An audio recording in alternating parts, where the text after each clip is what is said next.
Hi guys, welcome to my vlog. Bale yung i-share kong video sa inyo ngayon guys is kung paano ginagawa yung yung kantuhan ng tile trim. Ito, kumbaga magta-tiles ka ng lababo, yan yung countertop, ayan. Kung paano linalagay yung ginagawa yung kantuhan nito, yung outside at saka inside corner. Ayun, yun yung ituturo ko sa inyo guys.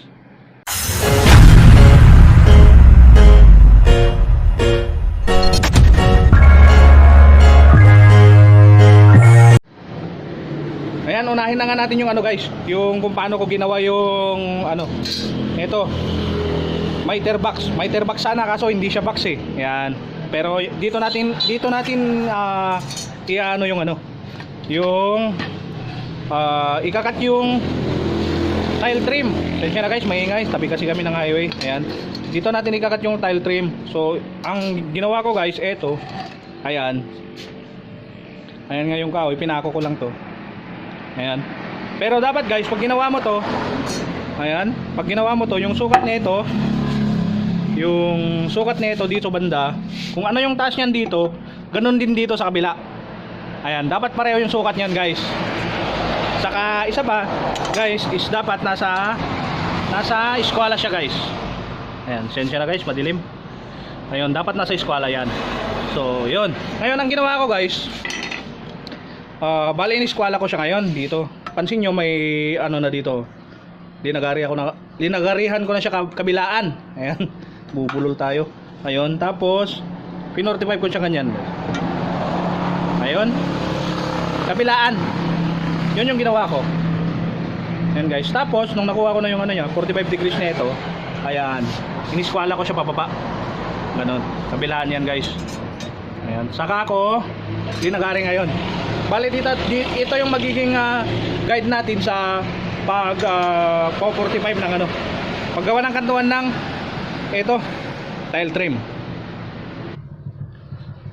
Bale may tayo dito guys, 40 by 40 na tiles. Pero ipagpalagay na lang natin na kasi sample video lang naman ito.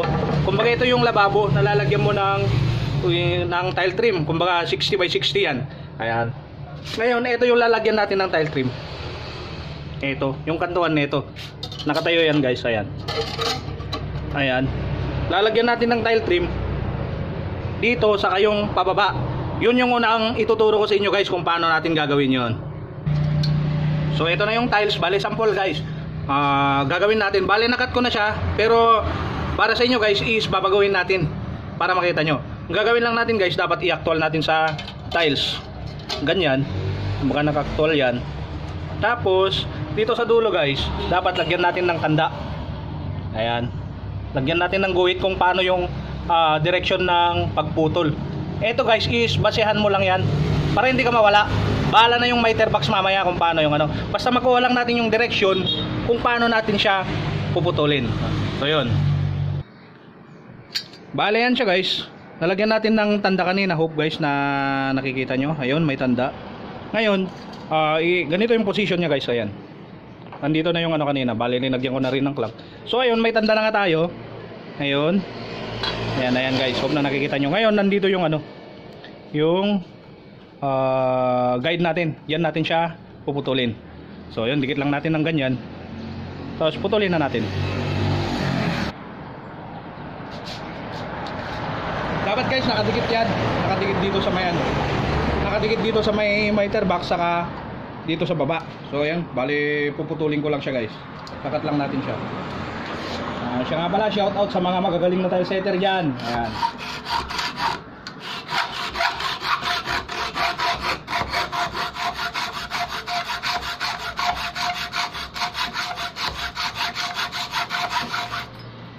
So ayan, naputol na natin siya guys. Ayan.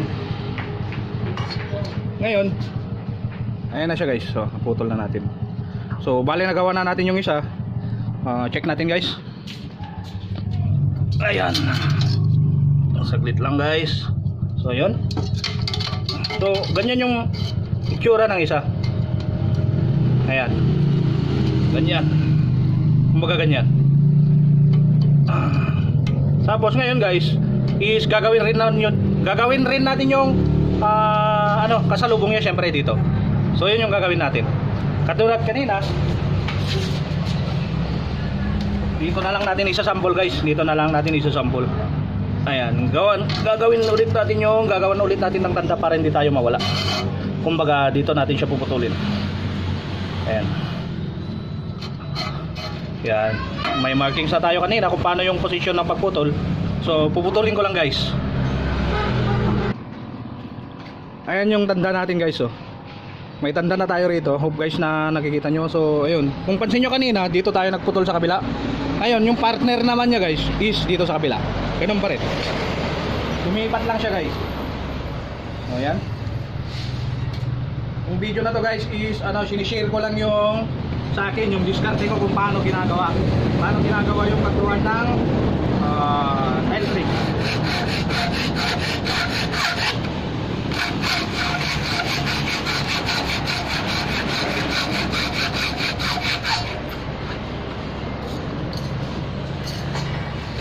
Ito yung unang pinutol natin kanina guys. Ngayon ito yung magiging kasalubong niya. Para mailagay natin yan, kasi sample video nga lang naman to guys. Para mailagay natin yung kasalubong niya, kailangan natin putulin dito. Kasi sample lang naman to. So puputulin ko lang to guys.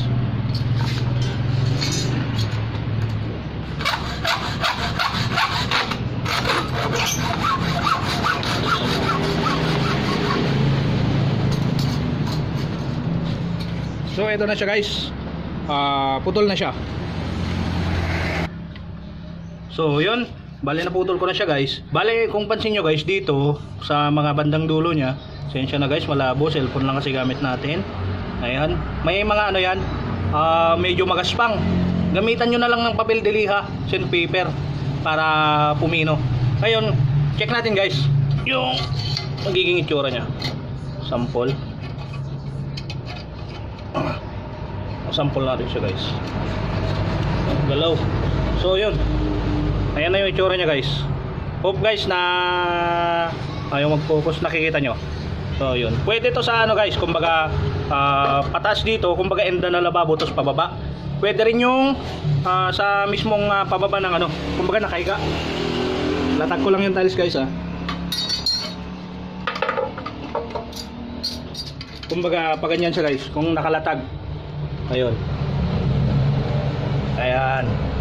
Kumbaga nakalatag. So ito na yung unang kanto guys. Ngayon, yung susunod naman na kanto, yung pag salubong sa pag nagsalubong sila sa sa may kilikili ng gaya nito, may kilikili siya. Ayan. Yung papunta naman dito saka yung pagano niya. Yung paloob. Paloob yung kanto niya. Yun naman yung gagawin natin. Bale ayan, sabi ko nga sa inyo, kumbaga ito naman yung lalagyan natin ng, imagine na lang natin guys, nalalagyan natin nung yung kantuan ng ng ito kilikili pala ng tile trim. Kumbaga may tiles yan, lalagyan natin ng tile trim. Kung paano rin ginagawa yung niyan, kantuan yan, di ba? So ayan, bale ganyan, tapos syempre lalagyan natin ng guhit. Ito guys is guhit lang para hindi tayo mawala. Ayan, guhitan natin, diretso siyang ganyan. So yun. So putulin natin guys. Yung unang ginawa natin kanina guys, yung pinutol natin is nakahiga yung tile trim. Nakaganyan, di ba? Pero ngayon iba naman guys. Patayo, nakaganyan. Nakaganyan yung tile trim. Okay? Tapos nandiyan yung tanda natin kanina. Hope guys na nakikita nyo. Ayan. So nakaganyan siya. So putulin na natin.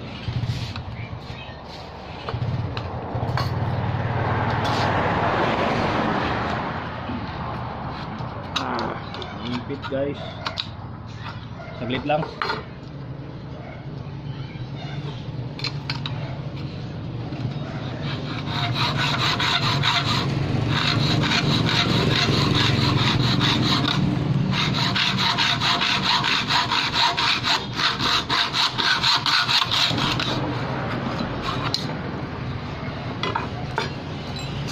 Tapos puputulin ko lang yung sumobra guys. Yung dito sa likod niya.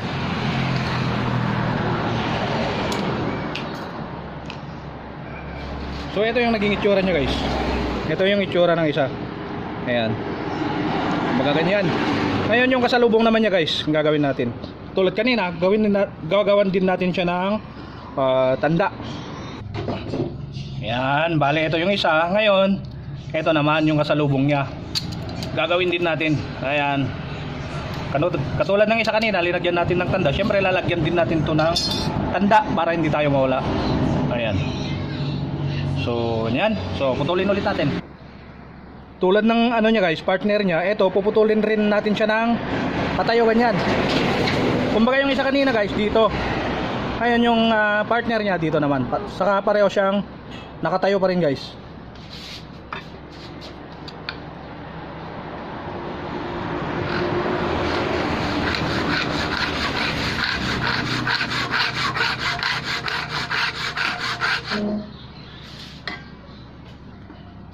Ayan. Tulad ng isa guys, puputulin rin natin tong ano dito sa bandang likod niya.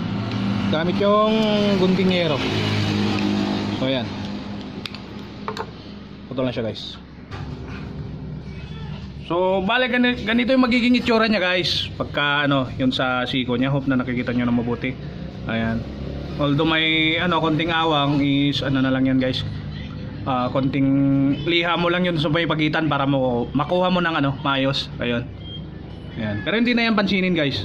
At least may share ko lang sa inyo kung paano yun ginagawa. Yun.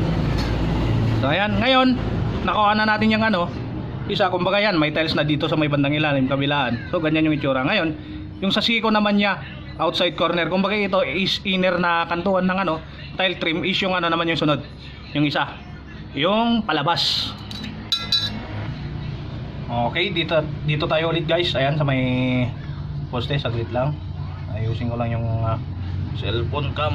Ayan. Dito pa rin. Kumbaga guys, yung sa ilalim nito is may tiles na. Ayan. Ayan. Imagine nyo na lang guys na may tiles na yan. Tapos dito sa ibabaw, yung kantuan nito, ito, is lalagyan natin ng tile trim. So yun. So ito, yung gawin nating sample. Ayan. Kumbaga ganyan. Siyempre maglalagay tayo ng tanda para hindi tayo mawala. Ayan. Kumbaga yung pasalubong niya naman na ganito, pag kanto guys, is pa ganyan. Ayan. Ito is ano lang yan, guide lang natin sa ano, para alam natin kung paano natin siya puputulin, yung position niya guys. So ayan. Ayan, may tanda na siya. So putulin na natin. Bale yung pagputol natin nito guys is ano pa rin, patayo pa rin. Ayan. Kumbaga may guide naman tayo eh. So ayun, kung paano natin siya puputulin. So cut na natin guys.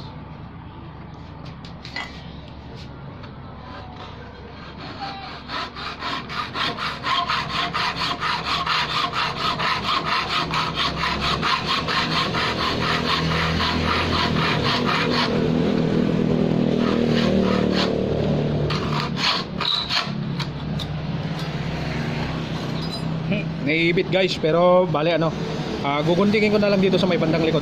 Okay na dito sa harap niya. Ayan, guguntingin ko na lang.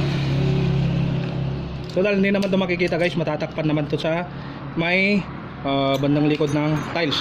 Ayan, hulog. Ayan. So ganito yung magiging itsura niya guys. Ayan. Ayun. Hope guys na nakikita nyo. Ayan. So ngayon, okay na yan. Bale yung kasalubong naman niya yung puputulin natin. Sabi ko nga okay na dito sa isa. Ayan. Ayan. Ngayon yung kasalubong naman yung gagawin natin. Ayan, kasalubong niya. Ayan. Kumbaga ganyan. Siyempre alam na natin kung paano yung position ng ano. Pag ganun siyempre, di ba? Adjust na lang natin dito. Ayan, sample video lang naman to guys, para alam natin kung paano yung position sa pagputol natin. Ayun. So may guide na tayo. So putulin na natin. Ito na siya guys. Naputol ko na, pero masyado siyang mahaba, hindi nyo makikita yung sa may kantuan. So puputulan ko lang tong tile trim para makita nyo mamaya kung okay nga yung ginawa natin. Putulan ko lang guys. Kakat ko na lang gamit yung ano, puntingero. Ayan. So ayan, nakat ko na. So test natin guys kung okay nga. Ayan. Balikan niya na yung magiging itsura niya guys. Ayan. So yun. Kumbaga sa ilalim yan guys, dito banda is may tiles na yan. Ito naman yung corner ng ano, tile trim niya. Hirap guys, walang kasama. Ayun. Ayan. So yun. Yan naman yung outside corner niya. So yun. Hanggang dito na lang guys. Hope na may natutunan naman kayo sa vlog ko na to. Please subscribe to my YouTube channel para sa mga hindi pa nakakapag-subscribe. Pahit nyo na rin yung notification bell, saka palike na rin. Maraming salamat. Hanggang sa susunod. Paalam!